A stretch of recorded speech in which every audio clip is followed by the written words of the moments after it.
Le Real est sous l'eau, les gars. Ce club, c'est Titanic. Et pour ne pas le voir, il faut soit avoir l'acuité de Daredevil ou être pensionnaire de l'hôpital psychiatrique de Bingerville. Venez, tous ceux qui sont fous, venez. Bah ouais. Tire le frein à main, abonne-toi pour ne pas louper la prochaine vidéo. C'est le Big Six, on est parti. Chaque jour on dort, on se réveille, il y a de nouveaux dossiers.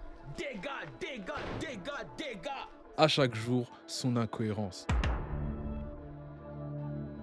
Je ne sais pas si cette vidéo, c'est un constat ou une autopsie. Je ne sais pas si je suis supporter ou témoin à charge sur une scène de crime. Ça va mal. On a un vestiaire et un coach qui ne s'entendent pas du tout. La cassure est claire et prononcée. Là, vous pourrez me dire ce que vous voulez, me parler des bonnes choses qu'il y a eu. Oui, il y en a eu parce que ça reste quand même le Real avec des joueurs d'un certain niveau. Mais l'arbre seul ne peut pas cacher la forêt, les gars. Ce qui se passe, ce qui sort, ce qui se dit, les retours, ce qui fuite dans la presse n'est qu'un cache-misère. Xabi Alonso n'a pas la main sur son vestiaire et ça se voit. Ça se voit dans l'attitude des joueurs, ça se voit dans le football qu'on nous propose. Je ne peux pas concevoir que l'on ait une équipe qui performe à Bilbao, qui nous propose un football décent, soit complètement à côté de la plaque le dimanche en championnat contre une équipe qui, excusez-moi, sans leur manquer de respect, est plus qu'à leur portée. Je n'arrive pas à concevoir ça. Avec tous les joueurs alignés qu'on a, je n'arrive pas à le concevoir. D'un autre côté aussi, il y a les incohérences tactiques. Là, est-ce qu'on peut blâmer le coach ou les joueurs? Et ça, on ne peut pas proprement le dire parce qu'un coup, c'est les choix du coach, un coup, c'est les joueurs qui sabotent le coach. Pour moi, le match de dimanche, c'est du sabotage. Les compos de Xabi Alonso, faut se le dire, elles ne sont ni cohérentes ni stables. Je vous demande dans l'espace commentaire, là maintenant, citez-moi, depuis que Xabi Alonso est au Real, est-ce qu'il y a eu la même compo, ne serait-ce que 3 matchs d'affilée? Eh ben non, c'est pas le cas. Parce que Xabi Alonso essaie de composer avec des égos, essaie de composer avec des joueurs qui ne veulent pas jouer à certains endroits, avec des joueurs qui ne sont pas dans leur meilleur rendement parce que quand tu regardes ce Real Madrid sur une feuille de match, t'es plus de la moitié des joueurs qui ne soient pas à leur poste. Comment mettre un football cohérent et compétitif en place quand tu rajoutes à ça les égos et les besoins personnels des uns et des autres?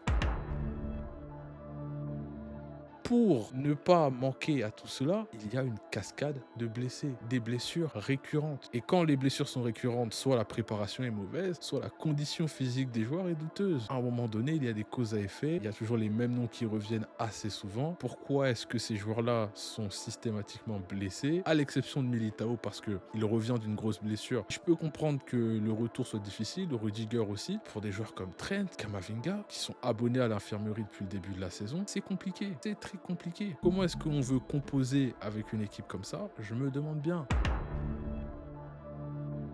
La Mbappé dépendance, alors oui, je l'entends beaucoup par-ci et là. Mais les gars, il faut se rendre à l'évidence. On a un joueur qui met 60 buts. Alors, je veux bien entendre que à la base, oui, ce n'était pas le choix idéal tactiquement. Il fallait le remplacer. C'était un milieu de terrain qu'on cherchait. Maintenant qu'il est là, on doit composer avec. Le fond du problème, en y réfléchissant bien, c'est que lorsque tu ne bâtis pas un collectif solide et cohérent autour d'un joueur qui te plante 60 buts, qu'il pleuve, qu'il neige ou qu'il vente, parce que Mbappé, qu'il pleuve, qu'il neige ou qu'il vente, c'est minimum 40 buts par saison.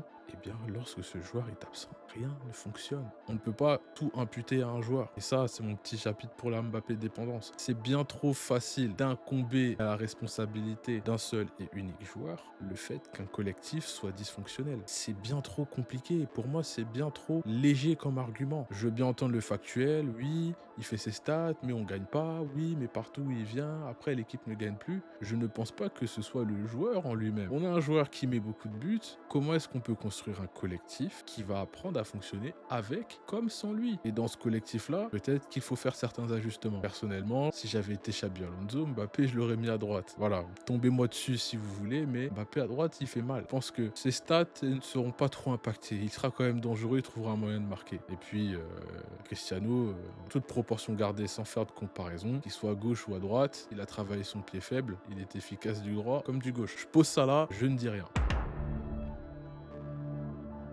On reçoit City à domicile. C'est pas un City malade, c'est un City qui reprend des couleurs. L'entente Ryan Cherki à Land a l'air de faire pas mal de dégâts. D'ailleurs, j'ai en tête la rabonnade Cherki là ce week-end. Et ça fait peur. Ce n'est pas rassurant. D'autant plus que Xabi Alonso joue sa place de coach au Real. Sa tête est mise à prix. Est-ce que les joueurs qui jusqu'ici, pour moi, ont choisi leur match, vont être capables de nous sortir une performance digne de ce nom, digne du Real Madrid et surtout des joueurs qu'ils sont? Je ne peux pas concevoir que ces gars-là ne savent pas jouer au football. Au global, je je pense que ça ne va pas être donné. Je compte sur un miracle. On a Mbappé qui est incertain, donc c'est les dernières infos qui sont sorties, mais on verra si ce Real brille sans Mbappé ou pas. Peu importe, moi je m'en fous tant que mon équipe gagne. Dis-moi dans l'espace commentaire qui gagnera pas. Enfin, est-ce que ce Real réussira à performer de haut mieux? Puis voilà, hein, c'est tout pour moi. Je taille, on se laisse et surtout abonne-toi, c'est très important. Il faut que j'éteigne l'algorithme. Bye.